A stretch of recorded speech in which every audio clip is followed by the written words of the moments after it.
From Washington, the McLaughlin Group, the American original. For over 3 decades, the sharpest minds, best sources, hardest talk. Issue 1, Taliban terror. Chaos returned to Afghanistan's capital, Kabul, this week. Taliban attackers killed at least 64 people and injured hundreds more, detonating a car bomb and then spraying gunfire into the crowd.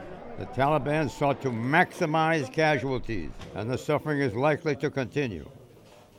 The Taliban claim the attack is their opening strike of the so-called spring fighting season.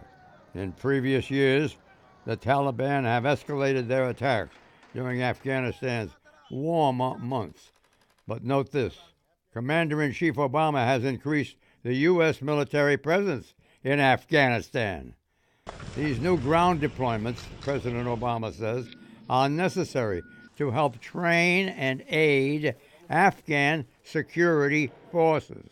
Question, will Afghanistan ever find stability? Pat Buchanan. I don't think the Afghan government can survive on its own, John. They've had tremendous numbers of American troops in there and couldn't defeat the Taliban. And now we've got about 9,500, I think, there. Obama's supposed to bring them down to 5,000 by the end of the year. I don't think that's going to happen. I mean, the Taliban are in Helmand, they're active in Kunduz, they're blowing things up in Kabul. I think what we got here is a situation where the United States is going to have to remain there indefinitely, or if we don't, I think the Taliban may not have the power to take over the whole country, but they've got the ability to knock down that government, I think, and create chaos and take over parts of it for themselves.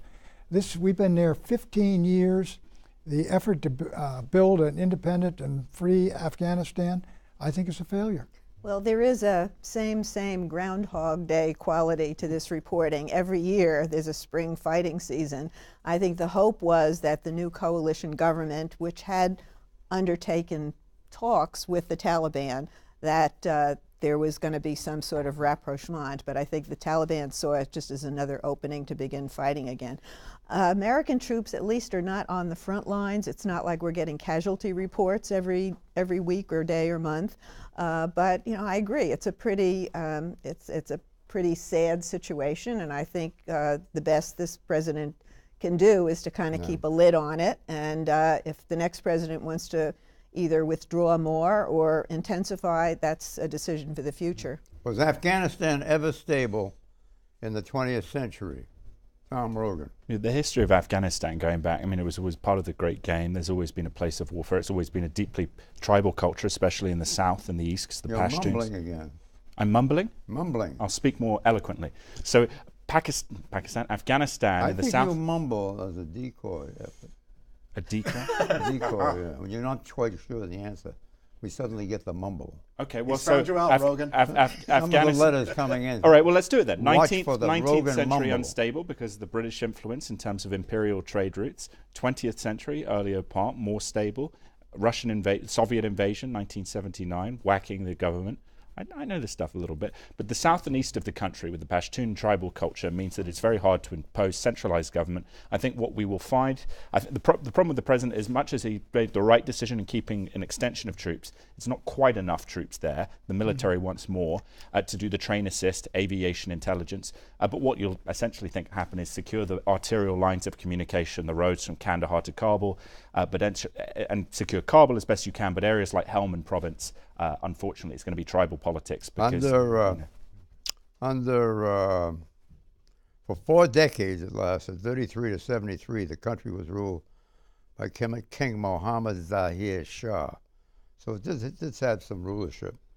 It was stable under the Taliban. It wasn't very pleasant, but it was stable under them. That's right. Well, but it's not stable for us in terms of Al-Qaeda. Afghanistan was modernizing before the Soviet invasion, I believe. Is that correct? Well, I think that's right. But the Soviets went in there and knocked that government over and put their own government in, which lasted about 2 or 3 more years. But then the Taliban took over. They're under control. But you're right. Al-Qaeda was operating under the Taliban. Right.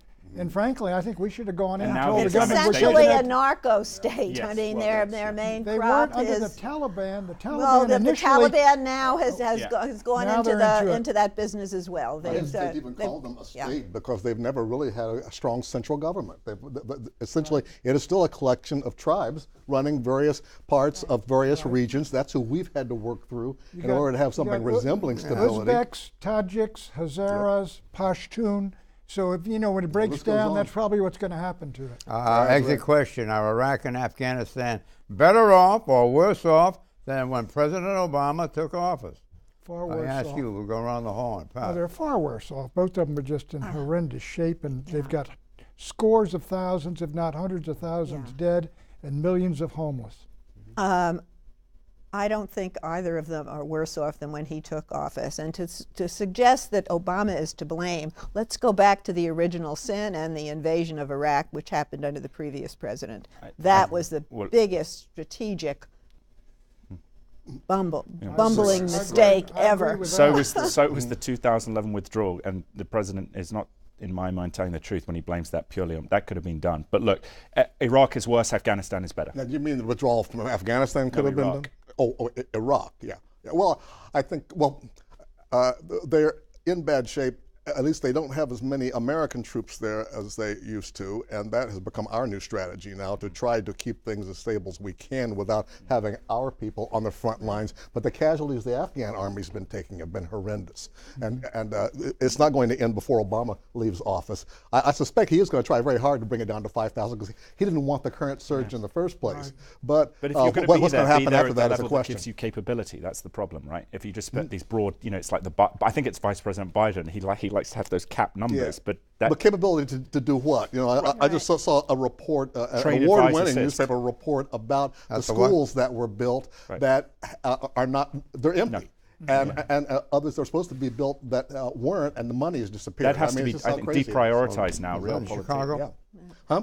Is that in Chicago? That's Afghanistan, John. We were supposed to build schools, remember? Part of the answer sounded like peacekeeping Chicago. effort. I'm sorry? The answer sounded like Chicago. Well, you like Chicago, John. I know you want to bring us back there, but that is okay with me. The answer is Iraq and Afghanistan are worse off now. Issue 2, crumbling ceasefire. And that discussion about transition is the key test of the seriousness of the Assad regime, of Russia and Iran to support what we have put into words.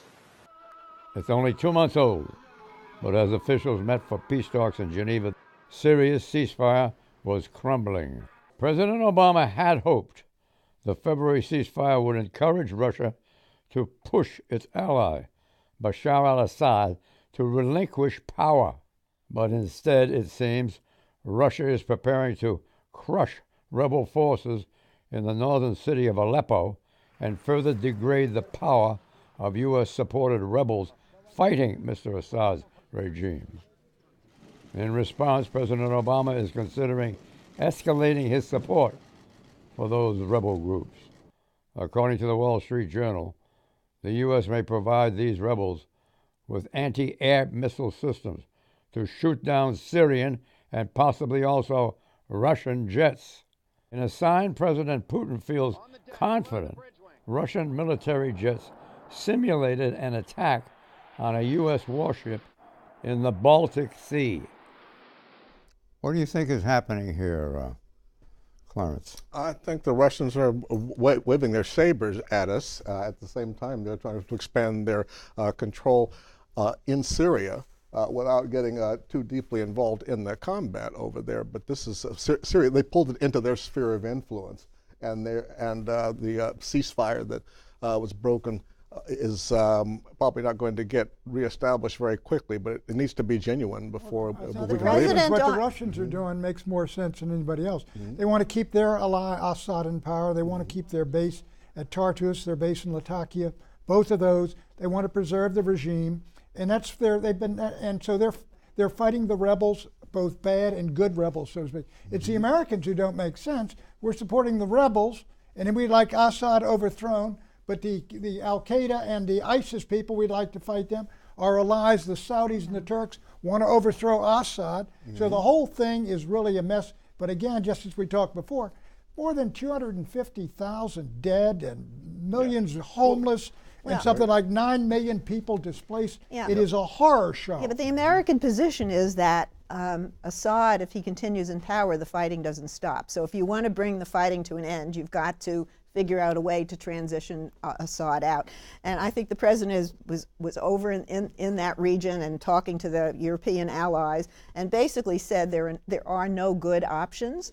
And in that interview he did in Atlantic Magazine, he said he'd be much more willing to take more risks in Syria if he hadn't come in with 2 wars on his hands, and he's looking at another situation with a lot of the same dynamics, to send more Americans in there, more weapons in there, to have probably the same bad outcome. He's just not interested. Yeah, well, I think, look, the problem that we have is that Putin is just playing us for fools repeatedly, and the tangible quality to that is what's happening, in the sense that we tell these rebel groups, we say to the Sunni Arabs and Turks, who are bad allies, you're right, but we say to them, don't fund the Al-Qaeda-aligned groups because we're going to support these rebel groups and because this ceasefire is going to work. And then Putin breaks the ceasefire and keeps doing it again. So then the Sunni monarchies in Turkey throw money at those Al-Qaeda groups. So it metastasizes. And I think the problem, and absolutely, we have Syria is the great example that we have, apart from the Jordanians, really, we have very poor allies. More American firepower is the answer to that? I think more special forces, and the president is moving in that direction. But one of the dumbest things I think we could do is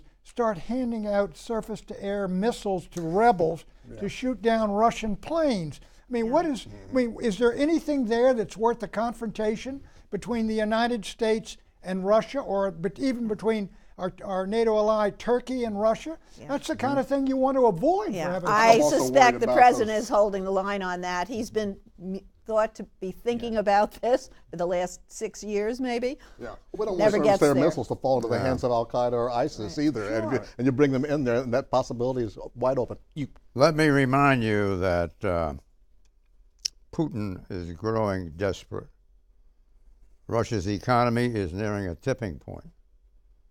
If sanctions remain in place, Russia runs out of foreign reserves next year. The Russian ruble will collapse. His economy is in tough shape, there's no doubt, and it's not getting better, and the oil prices aren't helping him because they're heavily reliant on that. But I wouldn't say that he's more dangerous, right? I don't know why.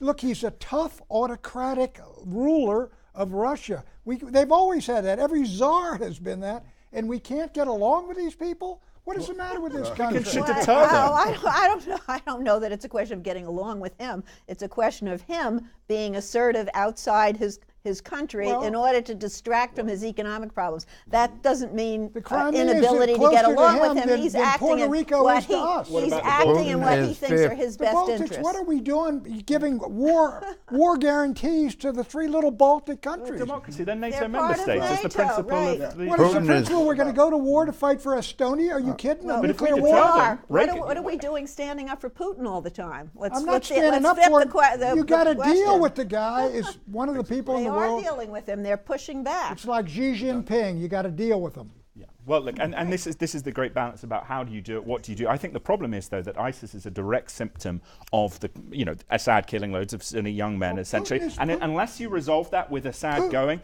that ISIS will continue. And it renders in Brussels and San Bernardino. And Putin is an ally of ours against ISIS. He doesn't have any problem with us bombing ISIS. I mean, Donald Trump said he'd like to see the Russians bombing ISIS. Yeah, he gives lip service to that, but his actions don't follow up his words. Keep Assad in power because it's a lie. Does that make sense? Is Syria if you keep Assad in power, you don't get rid of ISIS. Exit question: is Syria headed for partition? Yes or no? Ultimately, I think it's either going to be partition, or I think the Alawites, the Shia, who are the minority, and the Christians, John, are going to come in for real hell if the Sunnis win that war. No. I don't know what it would be partitioned into and for, so I'm going to say no. It kind of already is west, east, north, but not formally, no. I'm changing my question for you. Did you get that message? Well, you got the Kurds up north. Did you get my message on that? No. Oh, is Putin fearful of being overthrown in a coup? No. No, it's not likely to happen. He's very popular, believe it or not, because he Only 80. because it's only, he it's doesn't only allow 85%. outside media in. It's only 85%. Yeah. Well, he knows how to handle his publicity and information, propaganda, with his own people there. That's his primary concern. He fears a coup and is enlarging his palace guard. But it doesn't mean that a coup is inevitable, though, or that he's even under a Well, threat what of in one. life is He's just inevitable? paranoid. What in life is inevitable? No, he's paranoid, though, all the time, whether or not there's an actual coup threat or not. So I would not depend on there being a coup threat right now. You're accusing him of paranoia? Yes. I'm diagnosing him with paranoia. You better watch your But step. it's typical. Every autocrat is paranoid because they can be overthrown like anybody else. You're not becoming a problem for him, are you? Putin. Who becoming a problem? You? Me a problem for Putin? I hope so. Issue 3. State of the two-state solution. And I firmly believe that the actions that Israel's government has taken over the past several years, the steady and systematic expansion of settlements, the legalization of outposts, land seizures, they're moving us, and more importantly, they're moving Israel in the wrong direction. They're moving us toward a one-state reality, and that reality is dangerous. Speaking to the liberal pro-Israel J Street group this week, Vice President Biden criticized Israeli Prime Minister Benjamin Netanyahu.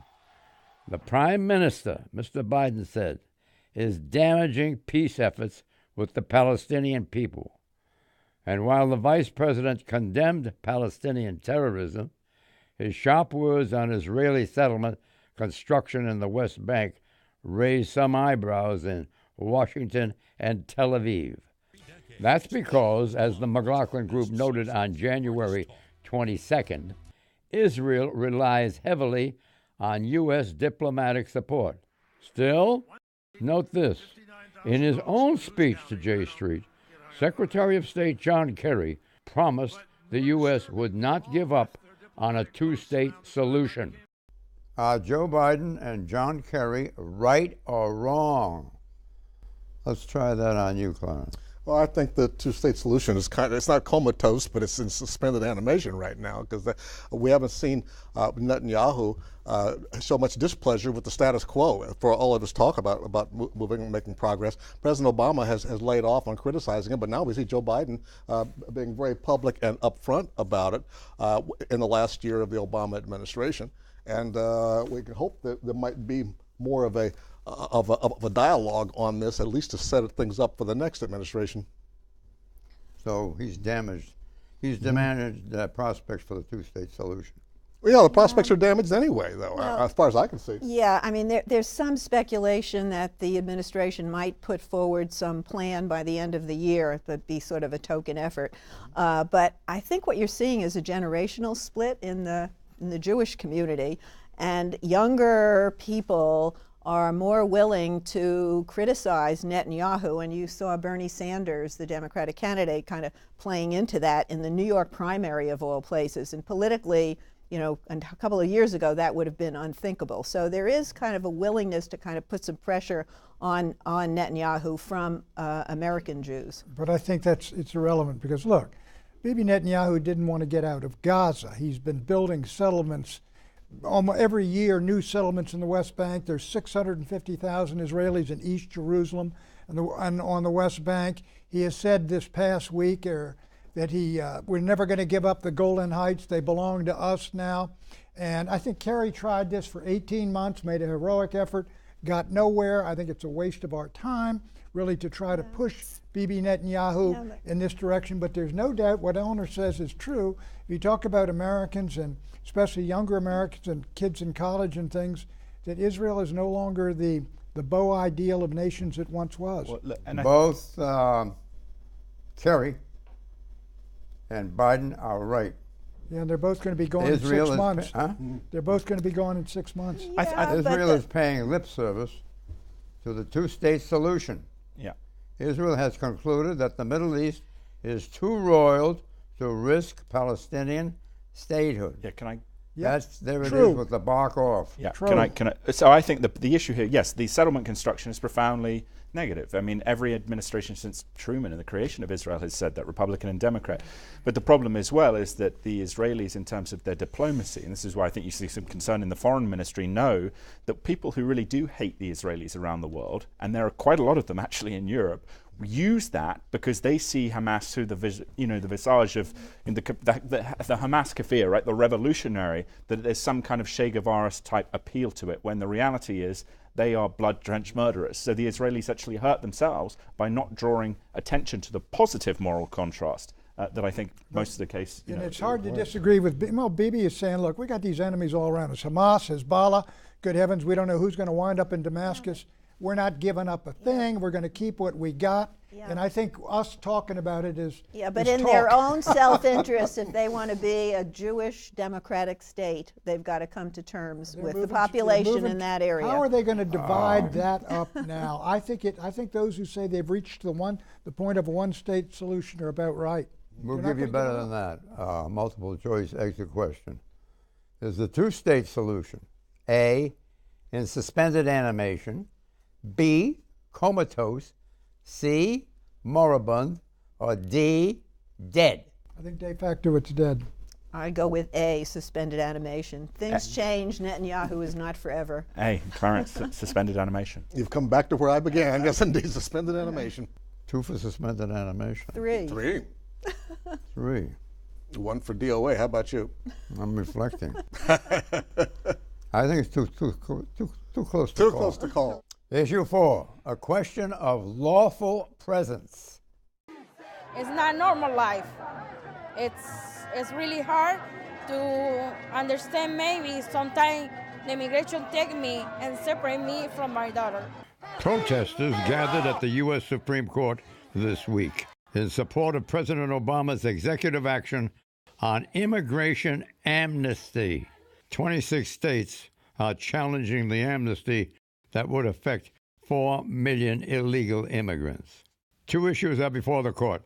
First, whether the 26 states have sufficient grievance or, quote, standing to sue, unquote, the federal government for harms the states claim Mr. Obama's amnesty will impose. Specifically, the states claim they will have to spend millions of dollars providing driving licenses to illegal immigrants.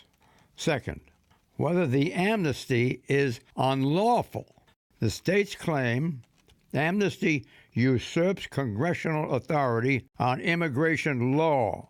But note this, the Supreme Court has a vacant seat. So if the justices vote 4-4, Mr. Obama's amnesty will be denied. Question, what happens if the court splits? Pat Buchanan. Then the federal appellate court decision stands and the Obama amnesty is canceled. There are 2 questions, John. The question of standing, do the states have standing? And I think that's an easy question, easy call. They do, because there's going to take considerable amount of resources. And then does the President of the United States have the authority to do what he did? And I think at least 4 justices of the Supreme Court are going to say no, he did not have the authority, that this is a question in which clearly the Congress of the United States has got to be engaged, cannot be an executive decision. And President Obama, before he took his executive decision doing this, he was saying, I don't have the authority, I don't have the authority. Yeah. So they're probably going to be reading the president's statements this is very up narrow. to the president's attorneys. This is very narrow, and previous presidents, Eisenhower, George H.W. Bush, George W. Bush, Ronald Reagan, have all taken similar actions to apply to classes of people that have been caught up in our immigration system. The standing that Texas is claiming, that it would cost money to give driver's license, that is the phoniest excuse I've ever heard. One, they can just charge more for the driver's licenses, or they could deny them, as they currently do, to these people.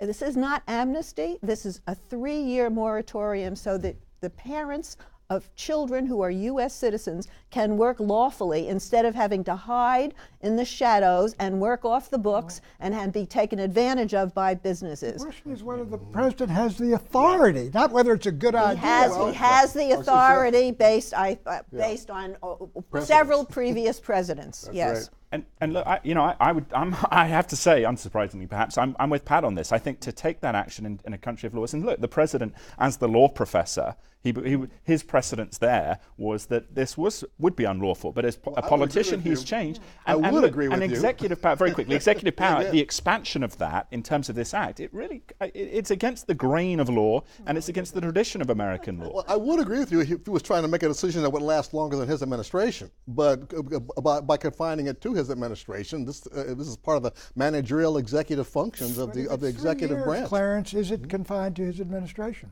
A new president can come in and change the policy. That basically is what. In other words, boils presidents down to. can decide these things whichever way they want. It's a very narrow decision. Right. It's Something an this narrow, enforcement. He's choosing not to focus enforcement powers on deporting parents with children who are U.S. citizens. How can you be in favor of that? Suspending enforcement of the law. It's not whether I agree or disagree.